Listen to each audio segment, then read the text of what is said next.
Namaste and welcome to Psyche. I'm Ritu Lalit, your guide through the cosmic mysteries of sidereal astrology and soul healing.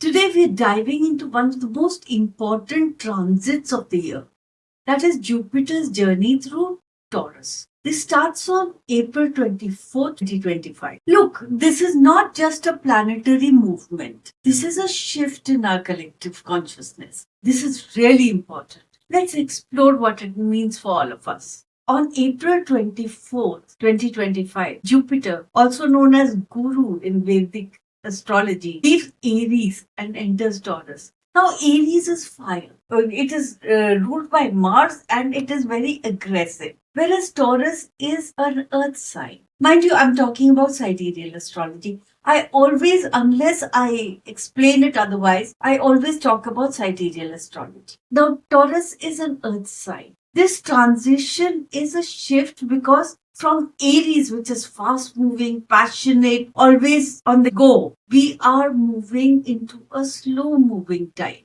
This is a time that allows us to root deeply, build abundance through steady, grounded action. This transit lasts until May 2nd, 2026. And during this transit, Jupiter or Guru is going to move through three lunar mansions or nakshatras: Kritika, Rohini, and Mrigashira. This is growth. Imagine, vines, slow growing, ripening. That is what Taurus is. And by the end of this transit, Jupiter will exit Taurus and enter Gemini. Me too. So let's analyze this transit. Inside sidereal astrology, Jupiter, Guru, Brihaspati transits from Aries, that is Mesh Rashi, into Taurus, Rishabh Rashi in April 2025. Nakshatra wise, the transition is from Bharani, which is in Aries, to Kritika, which is in Taurus. Like I explained earlier, spiritually, it is moving from fire to earth. Jupiter is expansive, Jupiter is bold, and the energy of Jupiter is very pioneering. When it moves into Taurus, it becomes more grounded, stable, practical. And since Taurus is ruled by Venus, so Jupiter over here, since it's an expansive planet, the energy it brings to anything is expansive. Expect a time of comfort, material comfort, of food, beauty, art, and the best part, all of us can concentrate on financial planning. The focus is on sustainability, long-term investments, earthy pursuits, agriculture, real estate, and value-based living. It is not that everyone is going to become a multimillionaire. No, it is just that our focus is on these areas. We are going to be focused on wealth, nourishment, and financial investment. So Venusian themes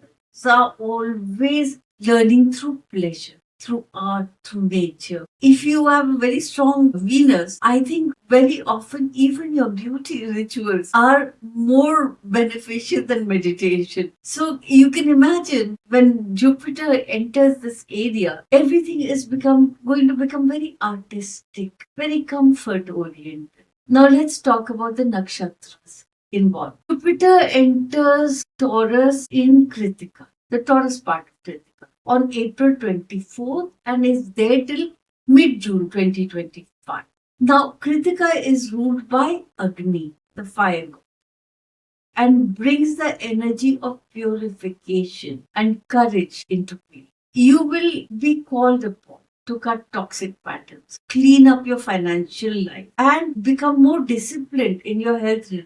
In some cases, even cut out relationships that no longer align with your soul growth. How can you do that? Do a fire ritual. Write down your limiting beliefs on a sheet of paper. Chant Om Gura Enama, set them on fire. You could also start drinking a lot of detox teas to purge the toxins from your body. Then Jupiter moves into Rohini. This happens in mid-June. Now, Rohini is one of the most fertile and sensuous nakshatra, ruled by Brahma or Prajapati, the prime time for financial growth, love, artistic creation, and even pregnancy for some. Venusian themes dominate: beauty, luxury, comfort. They all take center stage. The energy is so strongly Venusian. One should work on money manifestation. I find Venus periods excellent for money manifestation. Write down your abundance affirmation under the full moon in Taurus. Use crystals like citrine or pyrite to amplify the wealth energy and affirm, I'm grounded in you. I attract joy.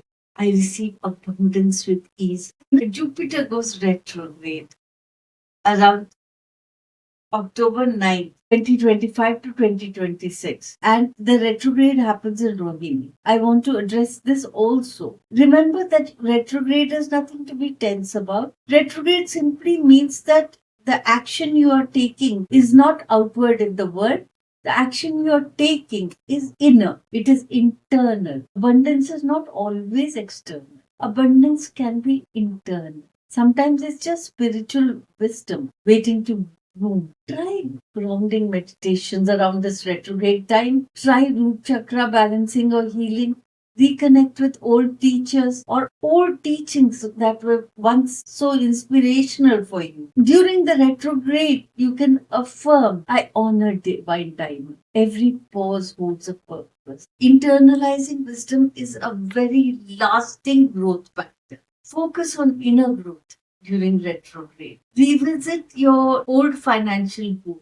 Are you still aligned to them? Are you still following the same old values? Or have you evolved? What is self worth for you now? You can revisit your old teachers, mentors, and sometimes even exes and karmic connections return during retrograde period. Remember, they've come back to reconnect with you for a reason. Examine. There will be slower external progress during retrograde, but if you focus on inner growth, if you review your inner growth, you will be surprised at the amount of growth you go through during this period. Ayurvedic detoxes and grounding rituals are very, very effective during retrograde periods. During retrograde, in fact, all through the Jupiter transit, you can chant this mantra, Om Guruve Namah. Chant it 108 times a day. Start with 10, 11, build up to 108. You can enhance your Jupiter with yellow saffron milk, turmeric, bananas. And if you want to balance your Jupiter, donate yellow items during Thursdays, which is Jupiter's day. If your Jupiter is weak, you can strengthen it with yellow sapphire, Pukhraj, or citrine for wealth and joy. Now, from February 2026 to May 2nd, 2026, Jupiter moves into Mrigashira. Mrigashira is a very curious nakshatra. It is ruled by Soma, the nectar of immortality. It is perfect for learning, spiritual travel, and reconnecting with ancient wisdom. The energy is what in Hindi is called jigyasu. It is exploratory, it is curiosity, it is observing of shifting perspectives. Mrigashira represents search for deeper meaning, restlessness, learning. The focus is on communication, travel, education, spiritual curiosity. During this period, engage in learning something new. You can travel for spiritual purposes, connect with teachers and mentors. Mrigashira makes you very restless. It is time to start embracing a new skill, diving into a new spiritual practice. That is the way you can calm the restlessness. Ask yourself, what wisdom is calling me to explore deeper truths? Am I drawn towards archaeology? Am I drawn towards philosophy? Am I drawn towards healing? Whatever it is, whatever the spirit is inviting you to explore, delve into.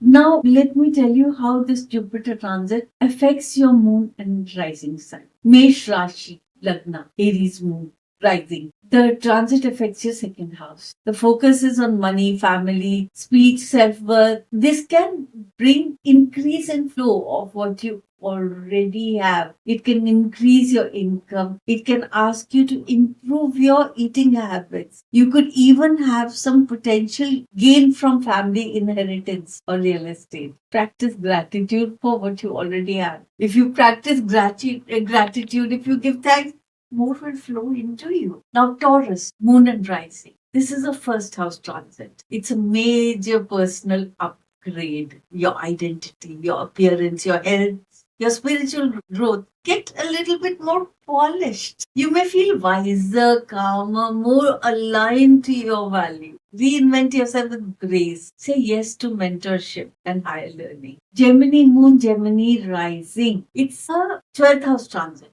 12th house is spirituality. It is foreign travel, isolation, retreat. It is your ancient karmic patterns. It is dreams. It is metaphysics. So during this transit, you are going to delve deeper into your inner world. Use this time to heal your karmic patterns.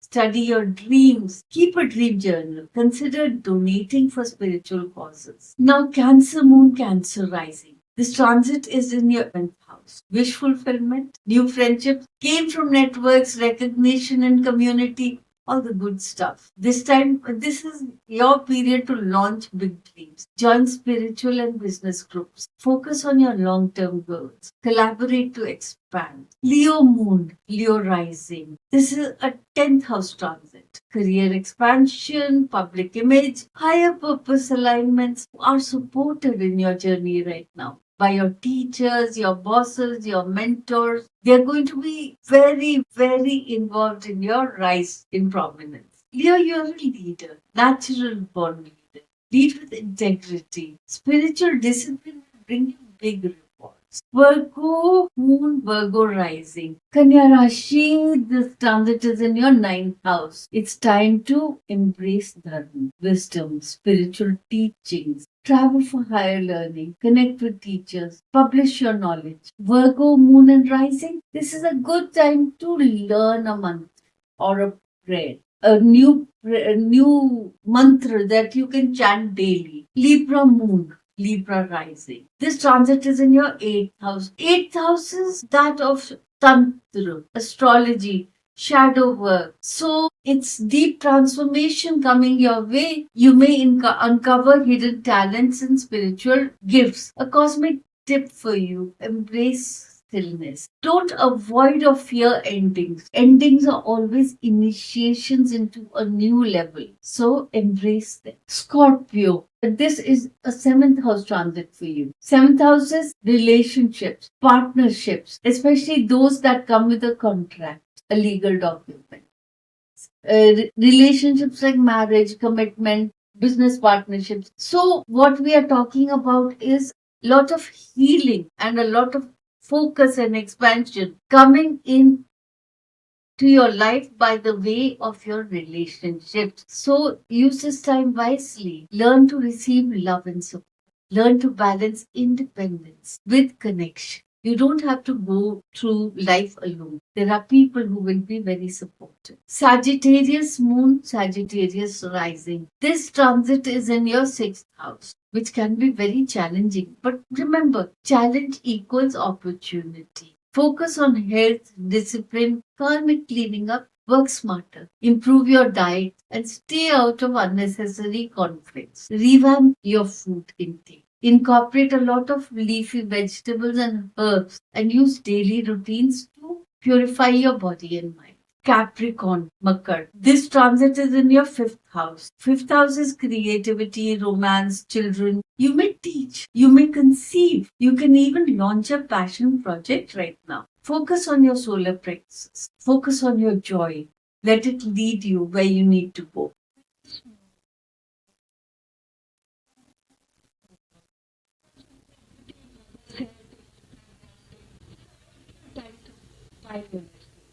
It's also a very good time to renovate your house. Do deep root chakra cleansing. Sleep with a rose quartz under your pillow or a moonstone. And it'll help you ground you spiritually. Now let's talk about Pisces Moon rising. This transit is in your 3rd house. 3rd house is all about communication, short distance travels, courage. You can start a blog, speak your truth. You can rebuild your sibling corrections. Ideal time to worship Goddess Saraswati. Om Aim Saraswati Nama. It can help you during this period. Remember, Jupiter in Taurus is your time to slow down. This is the time to observe life, enjoy it, to manifest with intention, whether it is wealth you're called to manifest, wisdom, or wellness. This transit is asking us to grow what truly matters to us. Jupiter in Taurus is a time to enrich your life, to focus on what is important. Don't forget, the world is always engaged in a rat race. We are always competing against each other. Sometimes we are fortunate enough to be living during a period where we can focus on ourselves, on what truly matters to us, what is true to our psyche, our soul. So, this is one of those times. Enjoy yourself. If this message resonates, don't forget to like, share, and subscribe to Psychiana. Let me know in the comments what is your moon sign, and I'll share personalized tips for this powerful Jupiter transit. Until next time, stay rooted, and most importantly, stay blessed. Namaste.